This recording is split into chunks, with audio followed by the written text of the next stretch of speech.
después de hablar de deportes y hacerlo de la mano del jefe de redacción deportiva de esta casa, con John Dos Santos, les voy a hablar de literatura y lo vamos a hacer los martes. Ya saben que los martes tenemos espacio de literatura con Roberto Lastre, pero hoy no está Roberto, ¿no? Pero sí vamos a hablar de literatura y bueno, lo vamos a hacer para hablar de este libro que tenemos encima de la mesa, Ponce Pilatos, un hombre, una vida, un misterio. Y el autor, como bien reza este presente, Tito Murua. Egunon, ¿qué tal estás, Tito? Egunon, buenos días, Joseba. Bueno, ya lo conocen ustedes, es colaborador de esta casa, colaborador, tertuliano de esta casa, y espero que en breve, además, con algún espacio, pues no sé si quincenal o, no sé, o uno mensual para hablar de diversos asuntos que pueden pasar por nuestra ciudad y que crea él que puede ser oportuno trasladarlo a ustedes y a mí, por supuesto. Su opinión siempre es muy valiosa. Y eso es así, lo sabes, Tito. Por supuesto, deseando colaborar con vosotros. Bueno, otorrinolaringólogo, cirujano de profesión y además activo hasta hace muy poquito. Pues sí, bueno, en activo en mi profesión hasta hace unos 3 años, porque luego llevé otra parcela de comunicación dentro de lo que es la estructura sanitaria. O sea que he convivido siendo médico, periodista y luego un poco pues, literato también en lo que he podido. Bueno, colaborador en muchos medios de comunicación. También. Tengo que decirlo, que no le coge de nuevo el participar en tertulias o en debates de diversa índole, da igual que sean culturales, sociales, políticos, da igual. Tito Murua, pues hombre, es la capacidad que tiene una persona tan intelectual como es don Tito Murua. Yo la verdad es que maravilloso, te lo agradezco mucho que hayas que aceptaste, vamos, el acercarte a Estado.5 Gasteiz y participar y colaborar con este programa y en este proyecto. O sea, que vaya por delante mis más sinceros agradecimientos. Dicho esto, vamos a hablar de tu libro, este libro que está editado en el 2013 o 14. Salir a la luz salió en el 2013.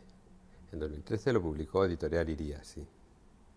2013, pero tú ibas trabajando en él o tenías la idea desde hace ya, me suena 10 años antes. El proceso, como yo creo que en toda novela, el proceso literario es largo. Y desde que empecé, me surgió la idea y comencé a escribirlo, fue en el 2004, realmente cuando empezó el proceso de producción, vamos a llamarlo documentación y escritura. Y tardé unos 3, 4 años en completarlo, en poner la palabra fin.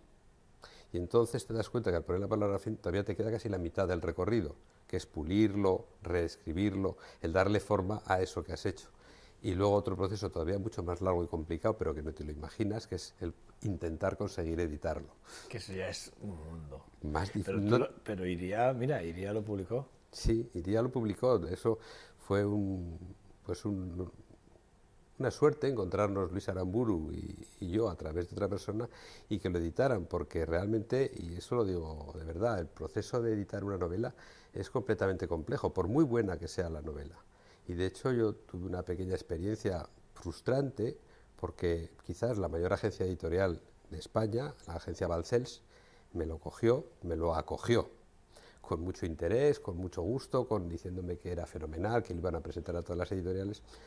2 años estuve esperando en barbecho y no hicieron absolutamente nada, más que decirme que sí, que la novela era maravillosa, que bueno, me pusieron la alfombra roja casi ahí en Barcelona, en la editorial, y no pasó nada. Sorprendentemente, yo ahí ya estaba casi abandonando, diciendo esto no vale nada, cuando apareció Iría, me dijeron, oye, que esto está muy bien, y en 3 o 4 meses ya lo teníamos en la calle. O sea que fue un mosqueante, o sea, extraño todo ese proceso editorial. Sí, y además con Iría muy bien, porque además vendisteis, creo que teníais ya bueno, todas las copias, ¿no? Es una editorial, ¿no? el Iría es una editorial pequeña. Entonces hicimos unas tiradas pequeñas y sí que es cierto que hicimos 2 ediciones, 2 tiradas y se ha vendido prácticamente todo, pero son tiradas pequeñas. La editorial ahora por problemas económicos, la crisis, subvenciones, pues ha cerrado. Entonces ya se hemos quedado en un callejón sin salida que habrá que buscar nuevas posibilidades después, y esto no me duelen prendas en decirlo, después realmente del éxito que creo que ha tenido la novela por ya los miles de lectores que me hablan, me cuentan y me dicen sus experiencias. Yo de momento lo calificaría de éxito, que no triunfo, pero bueno, hay que buscarlo todo. Tú sabes la cantidad de escritores que hay que ni tienen el éxito de que tú sí. Puedes hacer alarde. Hay muchos. Creo que sí, porque sobre todo yo creo que el éxito es sobre todo cuando las opiniones que te vienen de la gente y te dicen que les ha gustado, que no han podido dormir porque les estaban leyéndolo muy a gusto, que se lo han acabado y te hacen comentarios y te das cuenta de que realmente lo han leído, que no lo hacen por hacerte la pelota, ¿no? No, yo me lo leeré, lo tengo prometido, lo tengo desde hace tiempo, pero lo tengo prometido. Tenía prometido primero hacer la entrevista, que a mí ya me apetecía mucho hacérsela, y luego me lo leeré además en breve, que lo sepas, y te haré mi crítica. ¿Por qué Poncio Pilatos? Pues, ¿por qué Poncio Pilatos? Y también podría decir que ¿por qué no? El proceso de por qué una persona que no sabe escribir, en teoría, bueno, no saber, que no se ha hecho nunca una novela, que solo ha escrito cosas cortas, a nivel prensa, a nivel cuentos, te lanzas a escribir una novela, yo siempre lo digo, lo primero es por ignorancia, porque no sabes lo difícil que es. Lo que sufres escribiendo una novela, sobre todo cuando no tienes práctica. Puedes tener unas ciertas dotes, pero esto hace falta cocina y no la tienes. Y yo sí que, porque quizás lo que más me motivaba era poder decir mi pensamiento o transmitir mis ideas al público, a la gente. Pero lo del periódico, las cartas al periódico me pareció poco. Y entonces yo quiero escribir una novela. Me dio porque quería escribir una novela. Insisto, por ignorancia de lo difícil que podía ser. Pero ¿sobre qué escribes? Y se conjuntaron una serie de factores psicológicos en cuanto a que yo quería escribir sobre el resentimiento, había leído a Marañón y a otros autores, y ese personaje del esa emoción humana psicológica del resentimiento me atraía mucho, y se me ocurrió, no sé por qué, pues seguramente esas ensoñaciones matutinas era por la época de Semana Santa, que Poncio Pilatos era un personaje que podía hacer a través de él, un personaje poco estudiado, un personaje resentido. Y ahí empecé a trabajar la idea, me documenté y vi que Poncio Pilatos, ahí está la cosa, era un personaje completamente inexplorado, desde el punto de vista de la novela. O sea, no se había escrito ninguna novela en la cual se recreara completamente la vida de este personaje desde que nace hasta que muere. Yo tenía la jarra vacía, tenía el nombre, el personaje, pero podía llenarlo por lo que quisiera. Me documenté y vi que había ensayos escritos sobre todo lo que se había tratado sobre el personaje, sobre todo la parte bíblica y evangélica, que no hay mucho, hay poquísimo, la parte medieval con autos sacramentales, etcétera, que se hablaba mucho, pero siempre de la parte final, la de la pasión, y nunca había un personaje completo. Entonces se me ocurrió que para llegar a ese final en la cual este personaje, Poncio Pilatos, universalmente conocido pero poco tratado, en teoría da muerte al fundador de la cristiandad, pues merecía la pena hacerle una vida para llegar a ese momento de la pasión en la cual podríamos darle un enfoque diferente al habitual. No la pasión contada por los cristianos, no la pasión contada por los judíos, no, la pasión contada por un romano que llega allí, al cual lo conocemos ya desde hacía 400 páginas y sabemos cómo es, y que hemos hecho un hombre resentido, frustrado, decepcionado de la vida, cómo se enfrenta ante un hecho que al fondo le daba igual. Era un judío más al que le decían que matara. Se rebela o no se rebela contra ello y no quiere saber nada con esa famosa cosa de que se lava las manos o no se lava las manos. Yo no hago lavárselas, pero sí que la indiferencia ante el acto sí que la recreo. Y ese era el objetivo final y que me daba pie a crear una novela de aventuras en una época... Bueno, histórica, ¿no? Porque exacto, de aventuras y dentro de la historia, en la cual podía convivir mis personajes, los que yo creo que son muy interesantes, con los personajes reales de la época. Desde Augusto, Agripa, Herodes, etcétera, todos aparecen ahí conjuntados, jugando con mis personajes. Y te da la posibilidad de crear una novela de aventuras de fondo psicológico y que en el fondo es una novela de amor, bueno, más que de amor, sobre el amor. es curioso, porque yo te decía antes fuera de cámaras que me he leído párrafos, he leído cosas, no me la he podido leer toda, pero sí me he leído algunos párrafos por ahí sueltos. Y sí que es verdad que me parece complejo entremezclar personajes ficticios con personajes reales y momentos históricos, ¿no? ¿Cómo es ese momento de componer ese tipo de trabajos? Me parece que es muy complicado, ¿no? Porque tienes que meter a un personaje que tú ideas o creas para un momento determinado y tiene que tener una visión muy global del momento que se vive, ¿no? Hay momentos políticos, hay momentos muy sociales, hay momentos muy de amor, muy de... Y hasta eróticos también. Hasta eróticos, efectivamente. Pero ¿cómo es ese momento de crear ese personaje? Bueno, la historia está ahí y siempre puedes hacer que introducir a tus personajes, si lo están bien creados y se acoplan, a los eventos que han ocurrido a lo largo de la historia. Claro, yo tenía un personaje, Poncio Pilatos, del cual no se sabía nada, pero tenía que llegar al año 30 después de Cristo, en el cual iba a ocurrir un hecho. Entonces te documentas un poco y ves que el final del siglo -1, por decirlo así, y el principio del siglo I es una época apasionante pasaron una cantidad de cosas, sobre todo la transición de lo que era República Romana a Imperio Romano, que ya es un mundo en sí mismo. Personajes tan interesantes como Augusto y Agripa y su relación. Y luego me coincidía que por la edad que yo le quería poner a mi personaje estaban las guerras cántabras que se desarrollaron en Hispania, con lo cual eso se me abrió el mundo. Puedo empezar aquí, puedo crearle un padre, puedo crearle una madre, puedo crear un hijo, que se iba engarzando perfectamente en todos los hechos que ocurrían en la época. Yo iba colocando a mi personaje en los sitios donde ocurrían las cosas y así interactuaba. Narraba. ¿Cómo? Narra, va narrando. No, él no narra, él vive, pero circunstancialmente le busco un amigo y le escribe cartas con sus sensaciones o sus pensamientos sobre lo que va ocurriendo, desde las guerras cántabras a su estancia en Germania, pasa por la esclavitud, pasa por unos amoríos tremendos en Roma, pasa por sus decepciones. Tiene un padre que yo creo que es quizás el personaje más interesante de la novela, un padre que refleja el humanismo puro, una persona humana, y que va tratando a este ser destrozado que le va vapuleando la vida, y todos se van engarzando, pero la historia yo ya la tenía hecha, porque después del Yo Claudio de Robert Graves, el guión lo tienes ya, solo es meter más cosas ahí, y eso me resultó realmente fácil. Crear personajes no es fácil, porque yo creo que lo más bonito de una novela es los personajes, las emociones, lo que sufren y viven los personajes, y luego con un territorio, vamos a decir un territorio histórico muy plástico, pues se puede hacer una novela que, como digo, es muy entretenida. La gente me dice que se lo pasa muy bien, que es muy entretenida porque es muy gráfica, van pasando muchas cosas, van pasando muchísimas cosas, y eso te lleva a entretenerte mucho.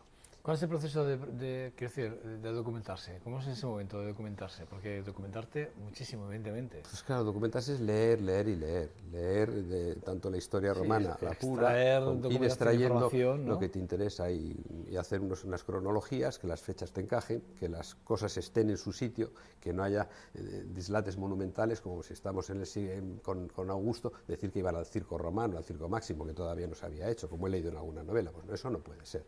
Tenías que acomodarte a cómo vivían ellos, a cómo era aquella Roma, que yo le intento describir Roma, que era un sitio infecto, muy grande, y vivían 1 millón de personas, pero era sucio, putrefacto, maloliente.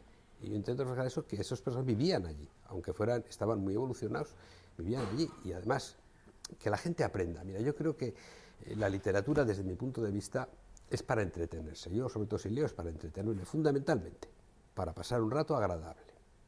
Pero si luego metes o incluyes algo de documentación seria y que la gente aprenda, eso me encanta. Tremendo, claro. A mí hay una parte aquí donde, claro, estamos en Judea y tengo que contar, para el que lo lee, toda la historia de los judíos, cómo llegan el pueblo judío desde su nacimiento con Abraham hasta la época esa. Intenté condensar en 3 páginas eso y me ha resultado muy bien, porque cantidad de gente me ha dicho, por fin he conseguido entender la evolución de los judíos hasta ese momento. Digo, pues bueno, y entonces ya eso estás enseñando. Haces, ya te digo, 2 cosas, una docente y otra de entretenimiento. Si encima consigues que esté medianamente bien escrita, has triunfado. Te he escuchado Poncio Pilato o Poncio Pilatos. Yo te he oído decir que las dos están bien dichas. Sí, las 2 acepciones están iguales. Yo recuerdo que en mi época más joven se decía más Pilatos, ahora se tiende más a decir Pilato. ¿Por qué? No hay ninguna razón etimológica, o sea, las 2 son aceptadas perfectamente. Yo he hablado con catedráticos de latín, bueno, que después de ponerme la cabeza un poco loca con genitivos y etcétera, pues me decían que da igual. Y desde el punto de vista, yo me acuerdo que en el credo que rezábamos de pequeños decíamos bajo el poder de Poncio Pilatos, ahora dicen Poncio Pilato. Y leo novelas, la mayor novela el mayor ensayo donde yo me he documentado, que era un ensayo de Anne Broe, una catedrática de Oxford, pone Pilatos, historia de un hombre inventado, porque no se sabe absolutamente nada de su vida, es que no se sabe nada. Y entonces, sobre esa base leí Pilatos. Y a mí, como me sonaba más Pilatos, puse Pilatos. Pero, y luego una anécdota muy curiosa, que estando hablando con el actual obispo, que ahora acaba, don Miguel Asurmendi, le pregunté, a ver, don Miguel, ¿qué, Pilatos o Pilato? Se quedó así y dice, es indiferente. Dice, yo digo Pilatos, cuando digo, pero es que es completamente igual, como habla don Miguel, ¿no? Y dice, pues mira, ya, desde la parte de vista de los catedráticos de latín, desde el punto de vista eclesiástico, Todos me dicen que es indiferente y me da igual. Yo puse Pilatos, pues ya sigue con Pilatos, no se lo voy a cambiar. Después de escribir la novela, ¿sigue siendo desconocido Poncio Pilato?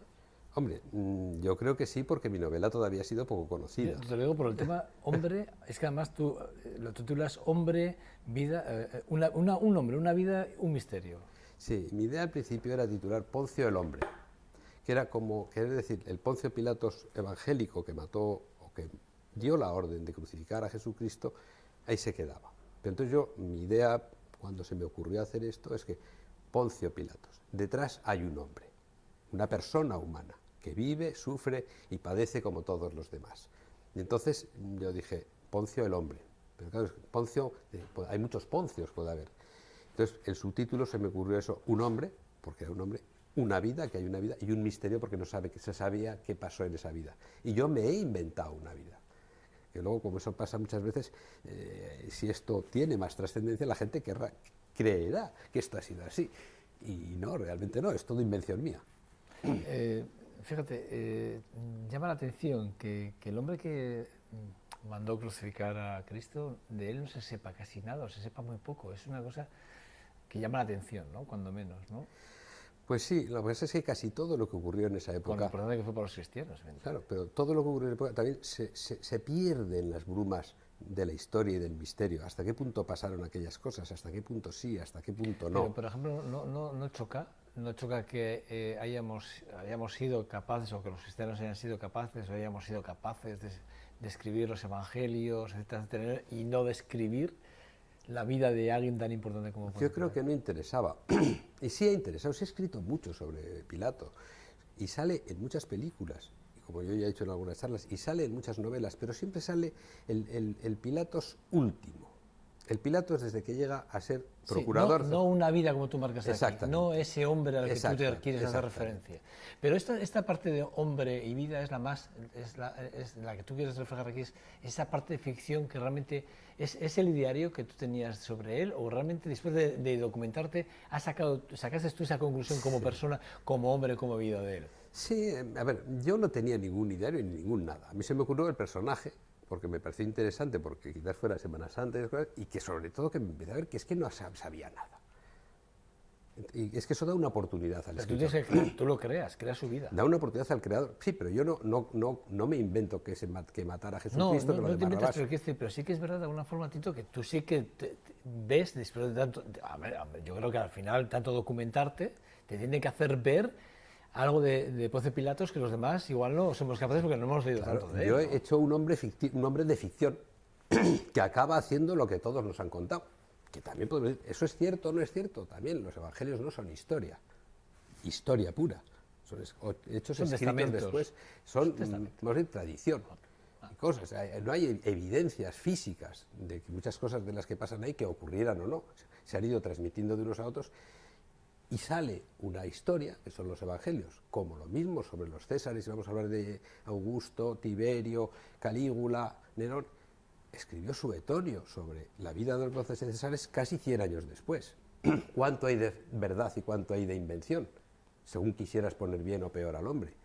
O sea que eso, todo se pierde en las brumas del pasado y casi todo puede ser posible.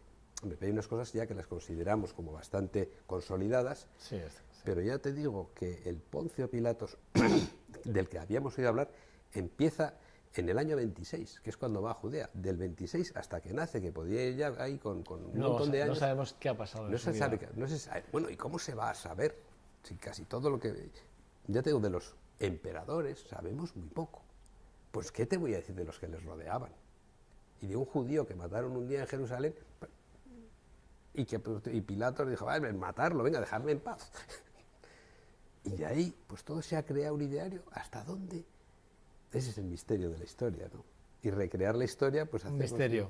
Un misterio. Para aquel que nos esté escuchando ahora, nos esté viendo, sí. ¿Cómo le hacemos entender que esta novela es una novela histórica, que es una novela en la que evidentemente hay ficción en cuanto a personajes y momentos muy concretos? ¿Cómo le hacemos ver que es importante desde un punto de vista histórico? Hombre, yo diría que hay varias novelas dentro de mi novela. Es decir, hay una novela, una parte, que es, vamos a decir, la del personaje. El Poncio Pilatos y su círculo íntimo, con su padre, su madre, sus amigos, sus amantes. Esa es una parte muy importante porque es la más entretenida, es la que te hace leer una novela con agrado y dices, oye, quiero seguir, porque ¿qué le va a pasar? Pero eso es más bien una novela casi tipo cómic. Luego hay otra parte que es la histórica.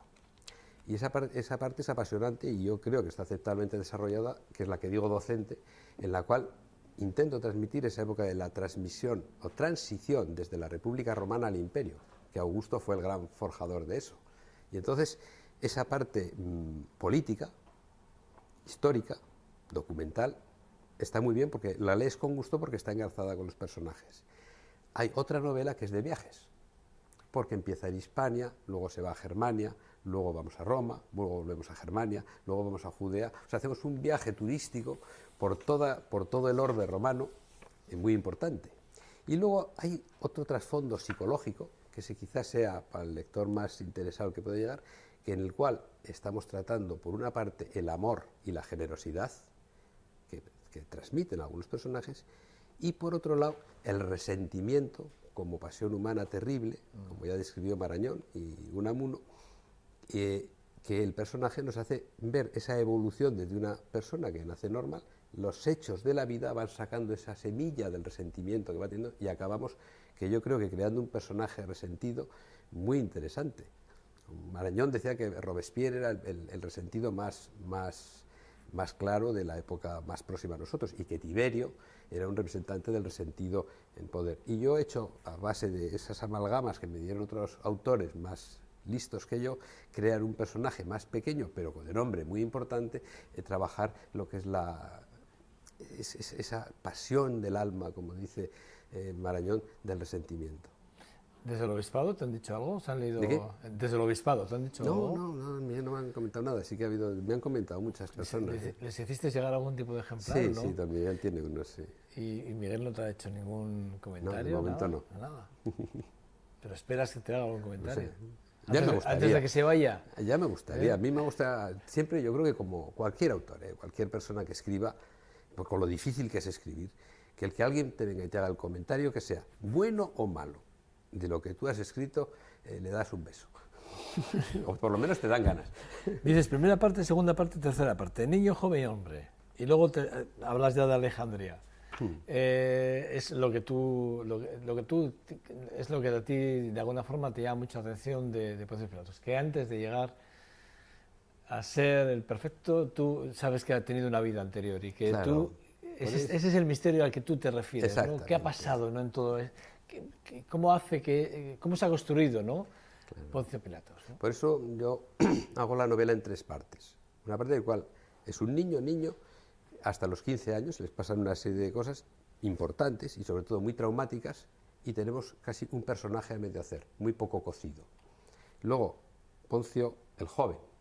Hay esa semilla del resentimiento que tenía introducida en su ser, en ese Poncio el joven, ya le ocurren todavía más, viaja mucho, va de un sitio a otro, tiene decepciones amorosas en Roma, tiene un periodo que hasta es esclavo de los germanos, y todo eso va forjando esa personalidad hasta que ya tenemos un hombre hecho y derecho, ya 30 y tantos, 40 años, en los cuales ya le cae sobre su testuz, vamos a decir, la maldición de tener que ir al sitio más complicado del mundo. Es como si te mandan ahora a Irak o te mandan a Afganistán de gobernador y le mandan a Judea, que era el sitio más levantisco donde nadie quería ir.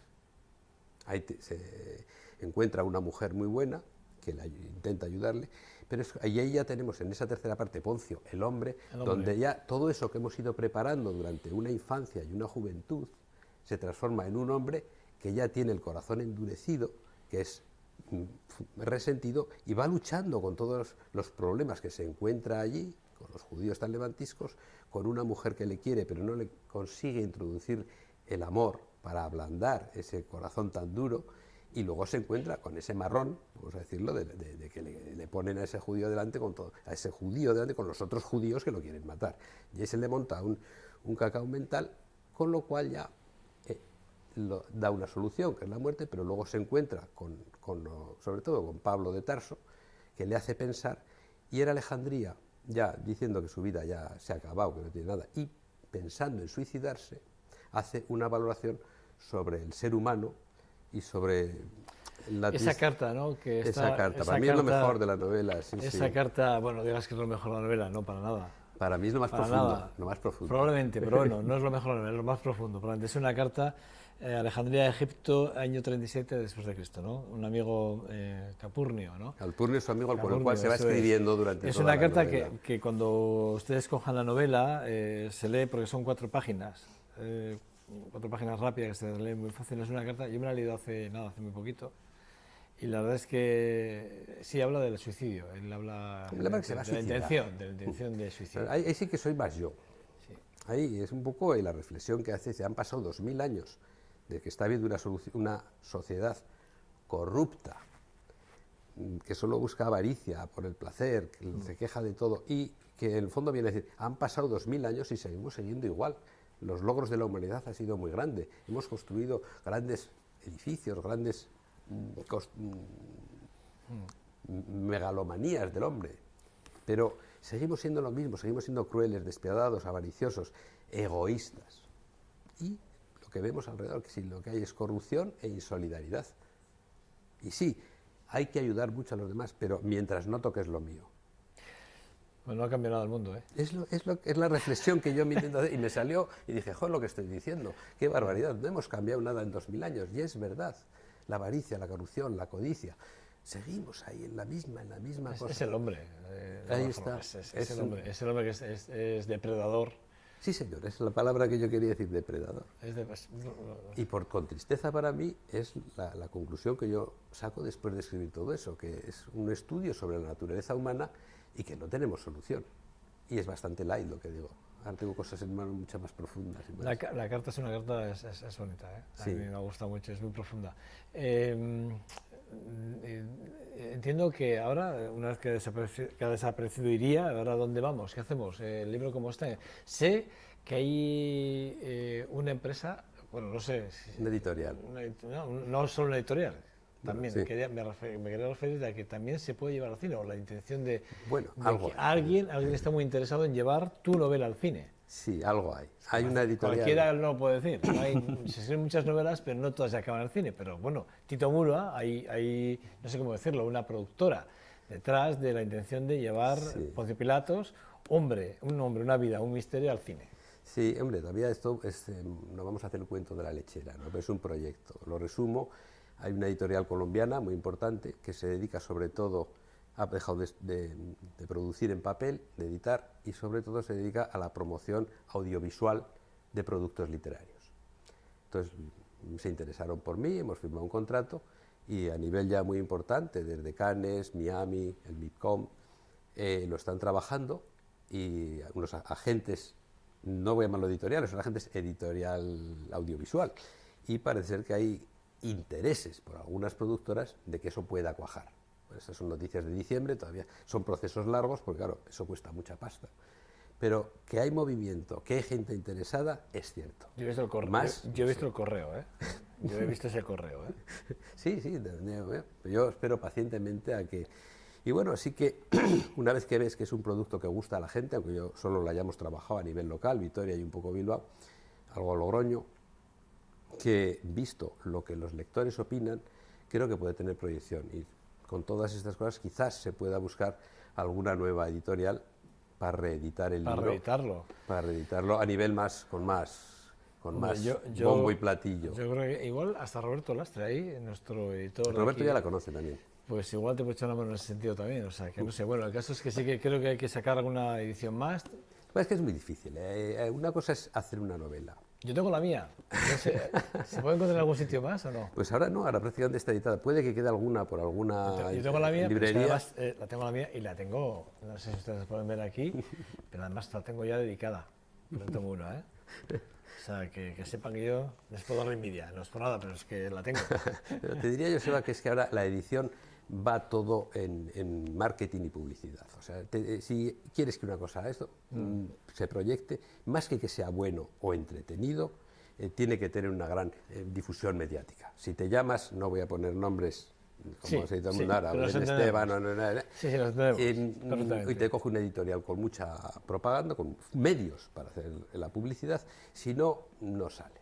Y ves ahora, perdona, una cosa que ves novelas, que las compras, que son muy buenas, pero están tan mal escritas que no, No, bajan. no. Pero luego, las que tienen mucha fama por de grandes escritores, y ves que escriben muy bien, pero son tal aburrimiento que tampoco se puede. Y yo creo que, y esto sí que es importante, lo último, para mí lo que peor me dolería lo que más de que alguien me dijera, es que mi novela es aburrida, y creo que no es. El otro, como me dice que está fatal escrita, pero me entretiene mucho, no me importaría. Pero ser aburrido me parece que es un pecado.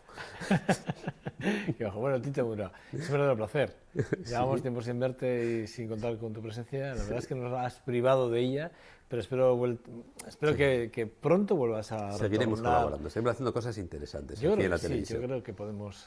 Yo creo que perderte sería, bueno, yo no me lo perdonaría. O Sí, sea sí, ya te digo que hay una sobre la comunicación en el ámbito sanitario, algo que tenemos que trabajar. sí, tenemos algo pendiente. Sí, yo ya no lo quería digo. decirlo, pero Sí, bueno, te lo digo yo, ya lo ha que dicho voy él. a Ya intentar. lo ha dicho él, ya se le ha escapado. Eso es muy interesante y creo que todos debiéramos aprender mucho de eso, tanto los médicos como los pacientes. Pues de ello hablaremos y seguro que haremos un espacio maravilloso contigo. Sí, seguro, seguro. Además, aprenderemos todos, que es de lo que se trata. Tito Murua, un verdadero placer. Lo mismo digo. ¿Qué es que te diga? Me precio ser tu amigo y es un verdadero lujo, sinceramente. Es Te un digo verdadero lo lujo. mismo, Joseba. Poncio Pilatos, Tito Murua, un hombre, una vida, un misterio, una novela que, bueno, pues no sé, podríamos compartirlas, pero primero la leo yo y luego se la paso a ustedes. No queda más. Si no, tendrá que esforzarse y que alguien la vuelva a reeditar. Y si no, siempre nos queda internet. Bueno, pues, tenemos para poderlo vender por internet, No, todavía no. pero se puede leer por internet. No. Entonces no tenemos nada de internet. No, como en Casablanca siempre nos quedará París, Ah. aquí siempre nos quedará internet. Tito Mura, un verdadero placer. Vale, muy bien, Joseba, muchas Cuídate gracias. mucho, Muchas gracias a todos. Qué majo. Bueno, nada, a ustedes, nada, una pasada para la publicidad. Está por aquí Leila Pérez, ya me está esperando. Vamos a hablar de dietética, perdón, y de salud. Vamos a hacer de su mano, que es una gran experta. Hasta ahora.